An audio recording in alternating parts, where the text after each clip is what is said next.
শেখ মুজিব যখন বাংলাদেশের প্রধানমন্ত্রী তখন আসাদুদ্দৌলা সাহেব ছিলেন একজন ডেপুটি সেক্রেটারি, ফরিদপুরের মানুষ তিনি। আসাদুদ্দৌলা সাহেবের নেতৃত্বে একটা সেল গঠন করা হলো যে মুক্তিযুদ্ধে কত লোক মারা গেছে তার এই ডিসি, এসডিও, সিও এদের মাধ্যমে, মানে এখন যাতে সিওদেরকে এখন বলা হয় ইউএনও, আগে বলা হতো সিও। আর সাব ডিভিশনগুলো তো জেলা হয়ে গেছে, সাব ডিভিশনে ছিল সাব ডিভিশনাল অফিসার, এসডিও। এখন এসডিও পদটা বিলুপ্ত হয়ে গেছে, সব ডিসি হয়ে গেছে। তো যাই হোক, এই এসডিও, ডিসি, সিও, ওসিদের মাধ্যমে জরিপ করার উদ্যোগ নিলেন আসাদুদ্দৌলা সাহেব অন বিহাফ শেখ মুজিবের নির্দেশে। 4-5 মাস পরে তিনি ডাকছেন, বলে কদ্দূর কি হইলো? তো উনি বলছেন যে স্যার, মাননীয় প্রধানমন্ত্রী,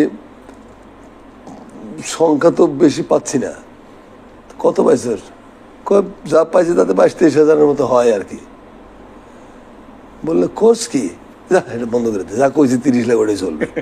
এটা আসাদুদ্দৌলা সাহেব জীবিত আছেন, আসাদুদ্দৌলা সাহেব নিজে এটার ঘটনার কেন্দ্রে, তার কণ্ঠ এটা। এটা হলো একটা উদ্যোগ। শেখ মুজিব বাতিল করে দিল, ওই সেলটাই বাতিল করে দিল, যেমন আর জরিপের দরকার নেই আর কোনোদিন।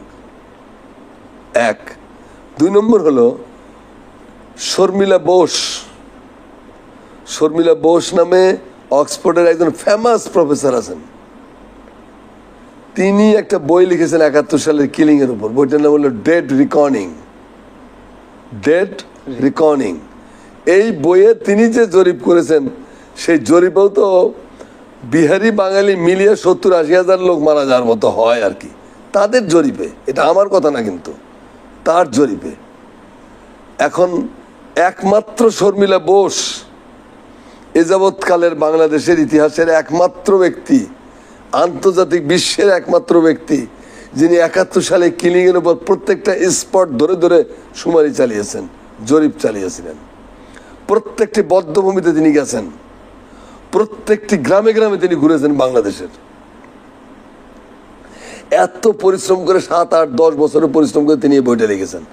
তার বইয়ের নিহতের সংখ্যা তো হয় না, 1 লাখই ছাড়ায় না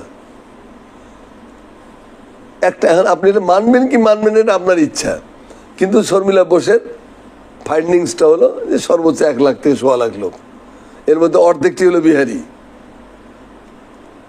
এই তো হলো আমাদের। একই রকম ভাবে আপনার আমাদের বীরাঙ্গনাদের ব্যাপারে একই বক্তব্য। আন্দাজে মুখ দিয়ে বলা হচ্ছে, জরিপ তো করা হয়নি কোনোদিন। কেন জরিপ করা হলো না? আমার মুক্তিযুদ্ধে পাকিস্তান হানাদার বাহিনীর বর্বরতার ইতিহাস, বর্বরতার ঘটনাগুলো যদি আমি লিপিবদ্ধ করতাম, যদি আমি অথেন্টিক সোর্স দিয়ে সিদ্ধ করে, সত্যায়িত করে আমি যদি জাদুঘরে রাখতাম, দলিলে রাখতাম, সেটা কতটা ভালো হতো। তা না করে আন্দাজ, এটা কুয়াশা, একটা মেঘ ঘোলাটে একটা আবহাওয়া তৈরি করা হয়েছে। কারা করেছে এই ঘোলাটে আবহাওয়া? কারা 14ই ডিসেম্বরের বুদ্ধিজীবী হত্যাকাণ্ডের বিচার করে নাই? কেন আজ পর্যন্ত সেই 14ই ডিসেম্বর 1971 সাল থেকে আজ পর্যন্ত 14ই ডিসেম্বরের শহীদদের কিভাবে মারা গেল, কারা মারলো, এই ব্যাপারে কোনো জরিপ হলো না কেন? শেখ মুজিব গভর্নমেন্ট ছিল 3.5 বছরে, তো করে নেই। তারপরে আপনার এই আমাদের ফ্যাসিস্ট শেখ হাসিনার গভর্নমেন্ট ছিল 15 বছরের বেশি সময় ধরে, তারাও তো করে নেই। কেন করা হয়নি? বড় বড় চাপাবাজি করতেছেন, ওইটাকে ভাঙায় খাচ্ছেন, ওইটার উপরে চৈরা আপনার নিজের পাপকে জায়েজ করাচ্ছেন, অথচ সঠিক ইতিহাসটা তুলে ধরতে চাচ্ছেন না। কার স্বার্থে? প্রশ্ন তো। এই প্রশ্নগুলো আমাদের করতে জানতে হবে। আন্দাজে মান্দাজে কথা বলার দিন শেষ।